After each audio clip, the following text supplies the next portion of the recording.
क्या लग रहा है कि कितने विधायक जीत पाएंगे? जीरो। जेबी केसेस जीरो। देखिए, झारखंड के युवाओं को गुमराह किया जा रहा है, उनके भविष्य को बर्बाद किया जा रहा है। आप देखे होंगे कि 18 साल का लड़का अभी अपने बच्चा का चिंता करता है। डायरेक्ट कह सकते हैं कि जयराम महतो झारखंड के ओवैसी साबित होंगे।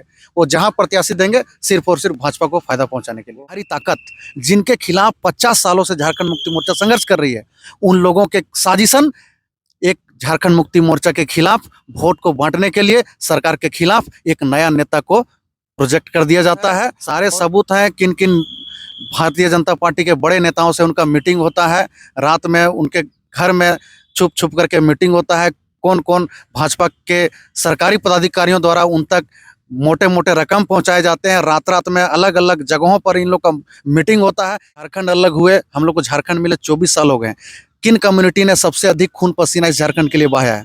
कुर्मी समुदाय। निसंदेह कह सकते हैं कि कुर्मी समुदाय ने एकदम बिल्कुल इस झारखंड राज्य को पाने के लिए अपना खून पसीना बहाया। कि कई प्रमाण आपको आने वाले दिनों में मिलेंगे कि डायरेक्ट भाजपा के द्वारा उनको करोड़ों की फंडिंग हुई। नमस्कार, जोहार। आज हमारे साथ जेएमएम के नीतीश पटेल हैं। वैसे तो ये बगोदर डुमरी क्षेत्र के रहने वाले हैं, लेकिन रांची राजधानी में मुलाकात होगी और आज जानने का प्रयास करते हैं कि लोकसभा चुनाव खत्म होगी, इस बार 2024 का विधानसभा चुनाव होगा तो किसकी सरकार आएगी। क्योंकि यहाँ पर पहले भाजपा आसू और कांग्रेस और जेएमएम का खेमा रहता था, लेकिन एक नया खेमा आया है उभरता हुआ। 2 साल 3 साल से आंदोलन किए जयराम महतो और कह रहे हैं कि 53 या 55-56 सीट देंगे अपने झारखंड में विधानसभा चुनाव में। जोहार। जोहार जोहार। आपके तमाम दर्शकों को मेरा झारखंडी जोहार। कैसे हैं? बढ़िया है, बढ़िया है। चुनाव में मुलाकात हुई थी, आज आपसे दूसरी मुलाकात है। चुनाव में तो आपसे मुलाकात हुई थी, आप तो चुनाव प्रचार में घूम रहे थे।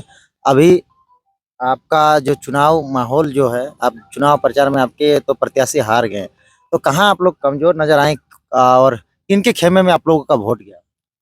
देखिए, सबसे पहले तो मैं कोडरमा लोकसभा से आता हूं। कोडरमा लोकसभा में जितने भी मतदाताओं ने इंडिया गठबंधन को अपना समर्थन दिया, वोट किया, मतदान किया, और दूसरा गिरिडीह लोकसभा के तमाम इंडिया गठबंधन के मतदाताओं को मेरा हार्दिक अभिनंदन रहेगा, जोहार रहेगा। देखिए, चूक हुई है, ऐसे नहीं है कि हम लोगों ने जनता के बीच अपनी बातों को पहुंचाने में असफल रहे, जिसके चलते परिणाम हम लोगों के पक्ष में नहीं आया। बाकी अगर देखा जाए तो हम लोगों को कम मत नहीं मिला है, क्योंकि कुछ साजिश हमारे खिलाफ भी हुए। हमारे लोग डमी प्रत्याशी पर भरोसा दिखाए, जिसके चलते हम लोगों का थोड़ा मतदान कम हुआ और हम लोग चुनाव हार गए। अच्छा, आप कह रहे हैं हम कोडरमा लोकसभा से हैं और अब बगल के आपके गिरिडीह लोकसभा क्षेत्र के, जहाँ सर माले का विधायक हुआ है, अभी है वर्तमान में, वो भी एक बड़ा अच्छा नाम है उनका। और एक मथुरा प्रसाद है, उनका भी एक अच्छा रहा है पहचान झारखंड को लेकर। इन लोगों का भी पार्टी में तो है ही, साथ ही साथ अपना भी कुछ वजूद रहा है, फिर भी चुनाव हार जाना, ये किसके खेमे में वोट गई ये सब? और कौन जो लोग थे आपके कोर वोटर थे, वो कौन लोग आए, क्या कुछ कहें और उधर चले गए? देखिए, अगर मैं कोडरमा लोकसभा की बात करूं तो वहां पर मोदी जी का सभा होता है। मोदी जी वहां कहते हैं लोगों से कि ये चुनाव मैं लड़ रहा हूं। गिरिडीह के मतदाताओं को भी कहते हैं कि यहाँ पर चुनाव मोदी जी लड़ रहे हैं, इसलिए तो आप लोग मोदी जी को देख करके वोट कीजिए, देश हित में वोट कीजिए। इन्हीं झांसों को देखते हुए मतदाता को गुमराह किया गया और मतदान अपने खेमे में कर लिया गया। और बाकी हम लोगों की एजेंडा थी, इंडिया गठबंधन का जो दावा था, वादा था, जो घोषणा पत्र था, उन वादों को हम लोग जनता तक पहुंचाने में असफल रहे। इसका परिणाम हम लोगों को मिला कि हम लोग चुनाव हार गए। विधानसभा चुनाव में किस तरह की तैयारियां हैं आप लोगों की? देखिए, विधानसभा चुनाव में फिर झारखंड मुक्ति मोर्चा के नेतृत्व वाली इंडिया गठबंधन की सरकार पुरजोर तरीके से बनेगी और हम लोग इस बार 75 पार सीट पर जीत दर्ज करेंगे। कई लोग जेएमएम के कार्यकर्ता लिख रहे हैं कि जेल के ताला टूटेगा, हेमंत सोरेन छूटेगा, तो क्या माहौल है? क्या बहुत जल्द हेमंत सोरेन आ रहे हैं मार्केट में? बिल्कुल बिल्कुल। चुनाव से पूर्व हम लोगों को उम्मीद है, आशा है, और हम लोग ईश्वर से ये प्रार्थना भी कर रहे हैं कि चुनाव पूर्व हमारे आदरणीय पार्टी के सर्वमान्य नेता हेमंत सोरेन जी जनता के बीच आए और हम लोग पूरी मजबूती के साथ आगामी विधानसभा चुनाव को लड़ पाए। लेकिन विधानसभा में पहले तो थी, लेकिन एक तीसरा मोर्चा भी आई है जो कि न जेएमएम को पसंद कर रही है न भाजपा को पसंद कर रही है। वो कह रही है कि इस बार युवाओं की सरकार होगी, जयराम की सरकार होगी और जयराम की सरकार 2024 में बनेगी विधानसभा में।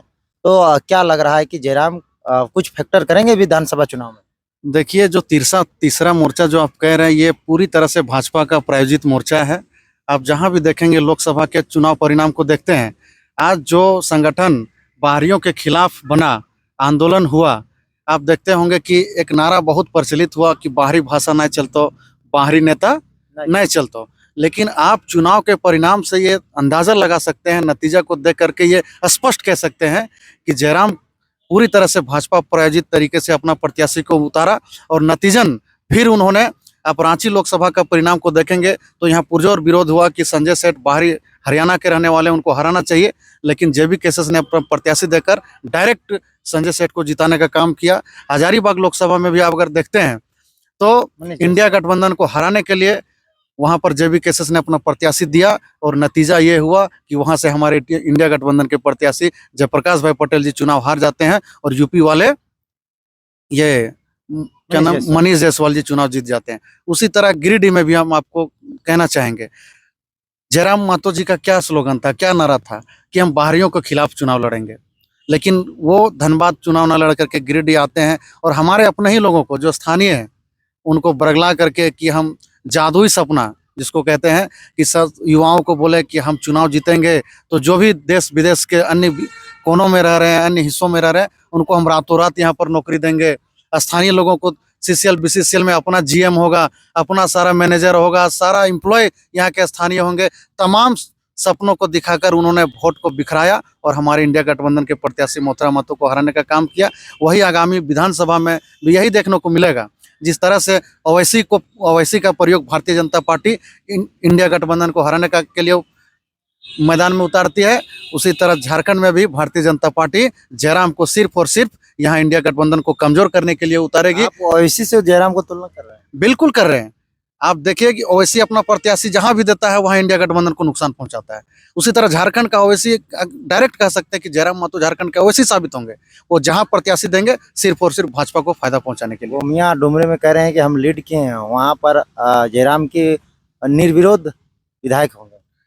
देखिए, आप दिल्ली विधानसभा का चुनाव परिणाम को देखे होंगे, वहां लोकसभा में 7 पर 7 सीट भाजपा दर्ज करती है, चुनाव लोकसभा में सीट जीतती है, लेकिन जब विधानसभा का चुनाव होता है तो 70 में 67 सीट आम आदमी पार्टी जीतती है। उसी तरह आप झारखंड में भी देखते होंगे कि लोकसभा में पिछले 2019 के चुनाव में देखे होंगे कि 14 में 12 सीटों पर भारतीय जनता पार्टी की जीत होती है, लेकिन लोकसभा जैसे ही खत्म होता है विधानसभा चुनाव में वो पूरी तरह से जो बहुमत वाली सरकार होती है उसका नेस्तनाबूद हो जाता है।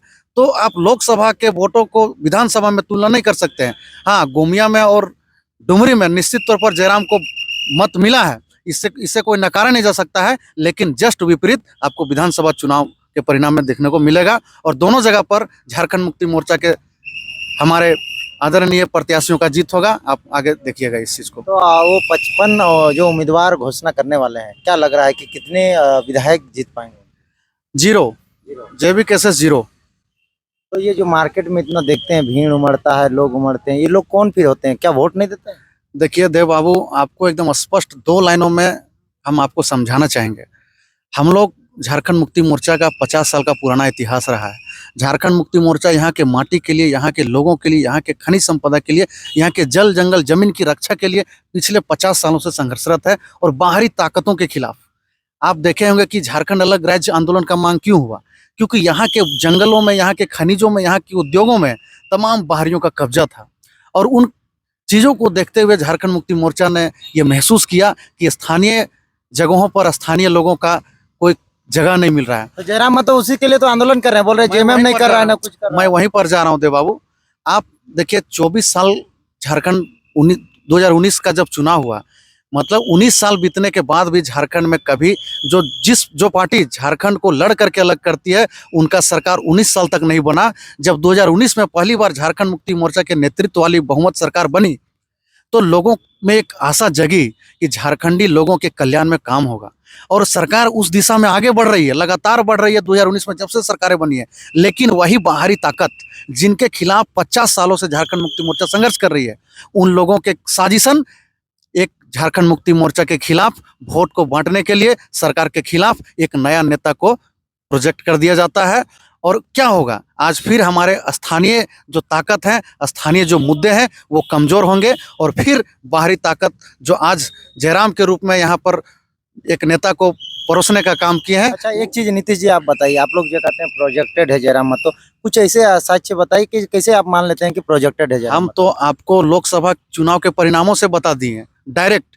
वो उनका प्रत्याशी वहीं ज्यादा मत लाया है जहां पर बाहरी प्रत्याशियों की जीत हुई है। तो इससे आप स्पष्ट कर सकते हैं। और बाकी कई प्रमाण आपको आने वाले दिनों में मिलेंगे कि डायरेक्ट भाजपा के द्वारा उनको करोड़ों की अच्छा, फंडिंग एक हुई है। पेपर कटिंग आया था कि भाजपा उन पे संपर्क साध रही है, कुर्मी देखिए, वोटों का वो खेमा है अरे जयराम। साध नहीं रही है, ये तो भाजपा कहीं प्रोजेक्टेड है लोकसभा चुनाव से ही। करोड़ों का फंडिंग जयराम को भारतीय जनता पार्टी की तरफ से और हुआ वो है। जो चंदा हो रही थी प्रवासी मजदूर और गांव-गांव में, वो चंदा तो दिखावा था देव बाबू। करोड़ों के आने वाले दिन में यह खुलासा होगा कि करोड़ों रुपया भारतीय जनता पार्टी के द्वारा जयराम को दिया गया इस चुनाव में इंडिया गठबंधन के प्रत्याशियों को प्रभावित करने के लिए। आने वाले दिनों में ये खुलासा आपको मिलेंगे और हम लोग के द्वारा ही खुलासा होगा। आपको आने वाले समय में ये सब हम लोग दिखाएंगे आपको। मतलब सबूत है आप लोगों के पास? बिल्कुल सब विधानसभा में दिखाया जाएगा। बिल्कुल सबूत है। सारे सबूत हैं। किन किन भारतीय जनता पार्टी के बड़े नेताओं से उनका मीटिंग होता है, रात में उनके घर में छुप छुप करके मीटिंग होता है। कौन कौन भाजपा के सरकारी पदाधिकारियों द्वारा उन तक मोटे मोटे रकम पहुंचाए जाते हैं। रात रात में अलग अलग जगहों पर इन लोग का मीटिंग होता है। ये सारे सबूत हम लोगों के पास हैं। आने वाले समय में हम लोग इसका खुलासा करेंगे। पिछले 40-50 वर्षों से स्थापित पार्टियां हैं जिनके पास 30-30 एमएलए हैं, एमपी हैं। उन पार्टियों के चुनावी जनसभा में आप नहीं देखे होंगे या फिर किसी भी आंदोलन के सभाओं में नहीं देखे होंगे कि इतना लव लश्कर इतने रुपयों को बहाया गया है। लेकिन आखिर पिछले 2 सालों में ठीक है, किसी का भी तो रुपया बहाया गया। परिणाम मतलब क्या आपका हुआ? कहने का मतलब खतियानी महाजुटान होना, आंदोलन होना, सभा होना विधानसभा, तो लोग अपना पैसा जो लग रहा था पेट्रोल, खाना पीना, समय बर्बादी, ड्यूटी ऑफ करके, मजदूरी काम छोड़ के, तो वो इतने सारे खर्च हुए हैं।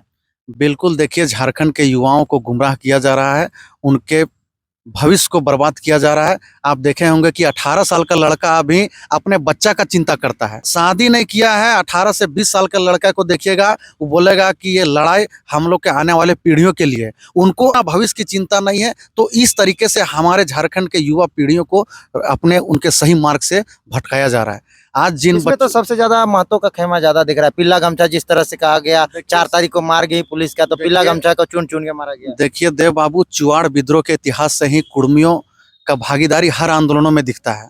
बड़ी संख्या में बिना सोचे समझे कुर्मी समुदाय आंदोलनों में कूद जाता है, जिसका नतीजन आज भारत आजाद हुए 75 साल करीब हो गए। उनको अभी तक हक भी नहीं मिल पाया। झारखंड अलग हुए, हम लोग को झारखंड मिले 24 साल हो गए।